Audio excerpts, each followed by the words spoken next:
Hi everyone, Jessica here from Paper Ink Stamp and welcome back to my channel. So today's video we're going to be creating a card, with Sympathy card to send to the royal family, and we're actually going to be using this stamp set from a few issues ago of Creative Stamping. This was the Royal Jubilee stamp set, and you know the icons that you've got in here are going to be perfect if you do want to create a card to send to the royal family like we're going to do today.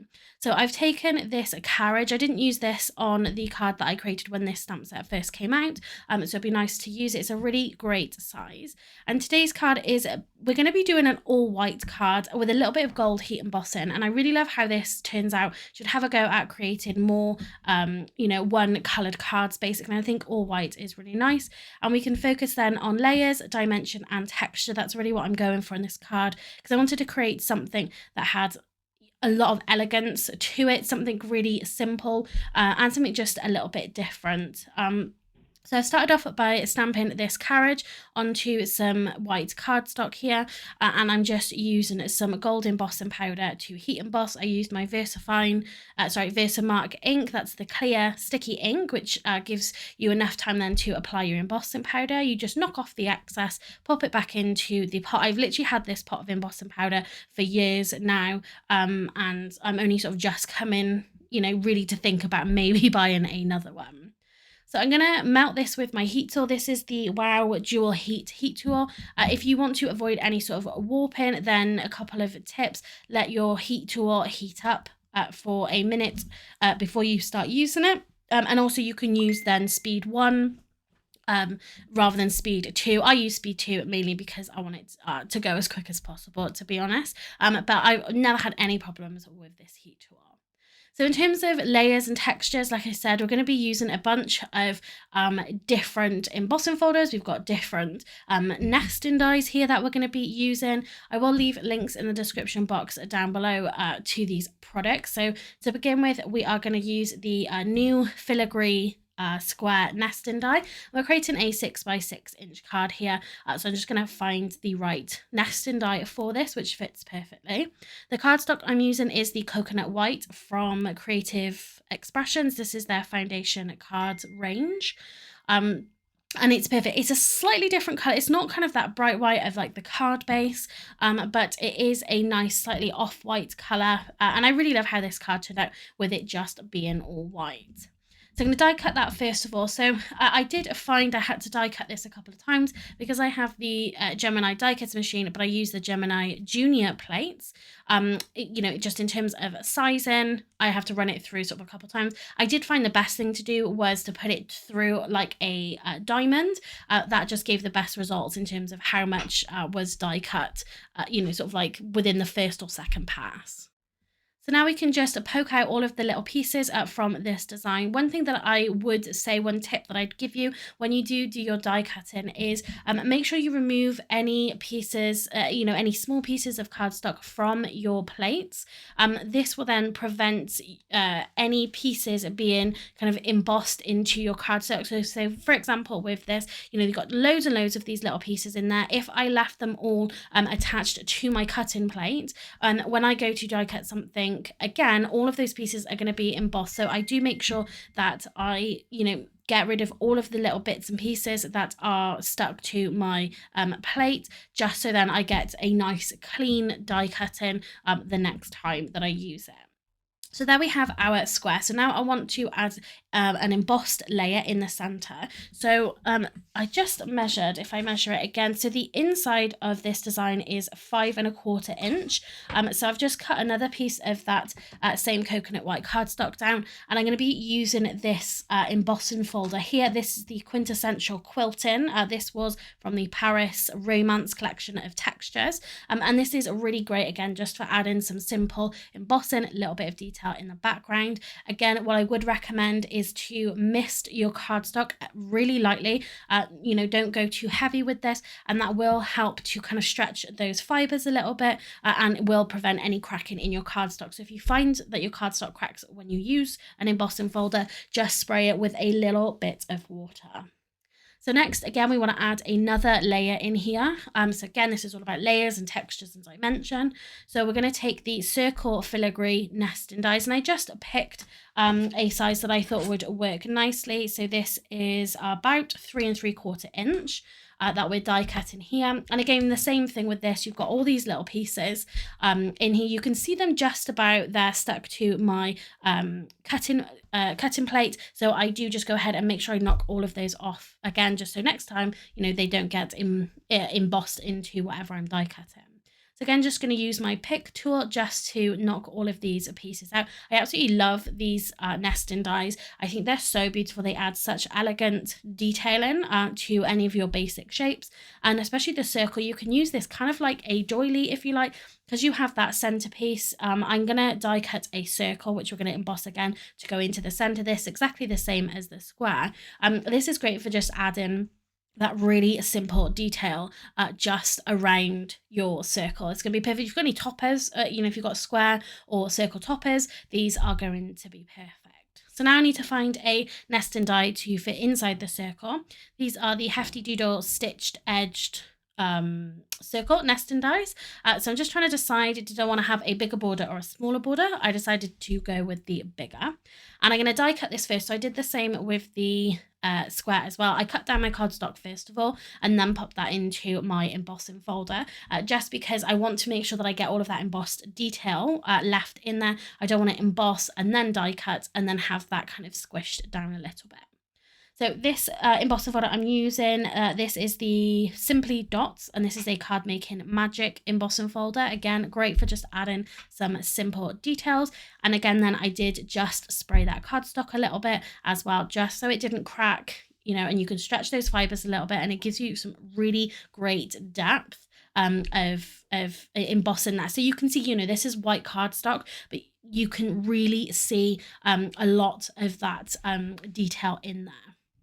So I wasn't sure whether I was going to cut this out. I was going to cut it out by hand, but I actually decided to pop it through my Brother Scan and Cut machine just so I can get a nice border around it. It didn't it didn't cut it perfectly, I'll be honest, but that was mainly because of the heat embossing, we didn't have like those perfect kind of edges. I find when using an electronic die cutting machine, your lines need to be kind of perfect to get that perfect cut. You do get a different look if you have a coordinating die with a stamp to doing electronic die cutting. But, that was one of the reasons why I bought my Brother Scan and Cut, was to die cut stamps and different things. But it was mainly for that, so I didn't always need to buy coordinating dies. So I've glued my quilted cardstock onto the filigree square, and then I'm just using some foam tape to add that onto my card base. And again, I just love how this is all coming together. Again, it's all a single color, but everything stands out really nicely. I'm going to do the same again with the circle. So I'm going to glue my heat embossed design onto that filigree circle there. And again, it just adds that really nice little bit of design around the edge. I'm just going to make sure that I can get my dots straight, so it's a little bit more pleasing to the eye. And I'm just going to cover this again in some foam tape. So this is the Time for D, Time for T design foam tape here. This is the 25mm. This is, it is quite a thick card. I could have gotten away with using the 5mm foam tape. That might have been a little easier, but I want to make sure that, everything is propped up nicely. So we're going to pop that straight into the middle of the card. And again, we're just kind of going for that dimension in the center. And then what I do wish when it came to adding my sentiment is I wish that I'd put this carriage slightly higher up on the circle, so I could have had that our sentiment kind of underneath it, and it would have looked a little bit more symmetrical. But I did kind of put the carriage right in the center of the circle. And I love how that looked. You could, of course, color this in, add lots of color to this if you wanted to, but I do think there's something elegant about an all white card. Maybe we'll have to give that a go with some other projects as well, doing just monochromatic cards. Maybe doing all in black might look quite nice as well. So I added some foam tape again to the back of the carriage, and then we can go on to our sentiment. So of course we want to go with a sympathy sentiment. So I found this stamp set just in the back of my stash. So I put all of my sentiment stamp sets together, and that's kind of how I organize my stamps and die. So I have a floral section, a birthday section. I have like other occasions, so like Christmas, any Halloween if I've got any sort of like baby cards, things like that. That all goes together. Then I have kind of all my embossing folders together. I have all my stencils together. And yeah, I just find it a little bit easier then. But I did find this stamp set. This is the Altenew Heartfelt Sentiments. I'll have a look if it's available anyway. I'm not 100% sure.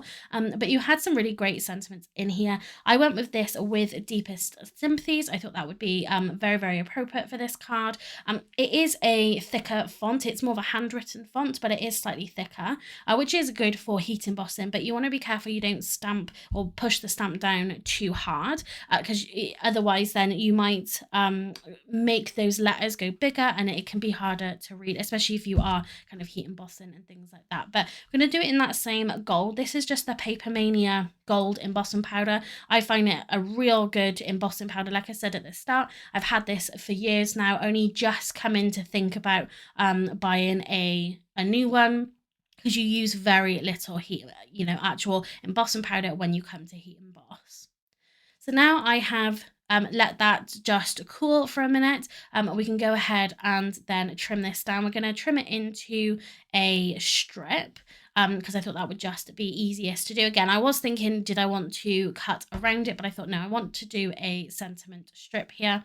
I am going to end up rounding the corners, which you don't necessarily see too much, which is a shame just because of where I put the sentiment. But for now, I'm just literally trimming this down into a simple strip here. And then I'll kind of decide where it is that I want to actually put it. You can see that I'm just taking a small corner and I'm just doing two opposite corners. I think that could be something nice, a little bit different there. And especially if you don't necessarily have space, if you're having a smaller sentiment strip to round all four of the corners. So you can see I'm just having a play around. I was going to put it across the center of the carriage, but I didn't want to hide the carriage, to be honest. I did think then about putting it in this bottom right hand corner. But I thought, does that look a little bit odd? So I ended up just kind of tucking it slightly under the wheels a little bit. But like I said, this is where I wish I'd just moved it up slightly. So I had a little bit more space to get my sentiment across then that circle as well, just where it fitted in a little bit more, because you've got a little bit of space above that carriage. So to finish the card, I'm just going to add some pale gold Nuvo drops in a few different sizes around the card, and that's going to finish it nicely. I'm really happy with how this card turned out. Again, like I said, I really love that white theme as well. Let me know in the comment section down below if you've created a card to send to the royal family. I'm really glad actually that we have a stamp set that we can use to create a specific card for the royal family, if that makes sense. Like, it's nice that we'd be able to create it using this particular stamp set, and it's nice to be able to get a little bit more use out of it as well. So let me know in the comment section down below if you like this card, what you think about the all white theme with a little bit of embossing going on there as well. I just want to say thank you for everybody's patience, because I haven't uploaded any videos over the last week. I just thought that would be something nice to do, just out of respect for what has happened. So we are going to be back to normal this week. Got some magazines. I've got a little haul video to share with you guys as well. But that's going to be it for this video. If you did like it, please give this video a thumbs up. And like I said, leave me a comment down below. If you haven't subscribed to my channel already, please do so you don't miss out on any of my future videos. So that's it for today. Thanks very much for watching, and happy crafting.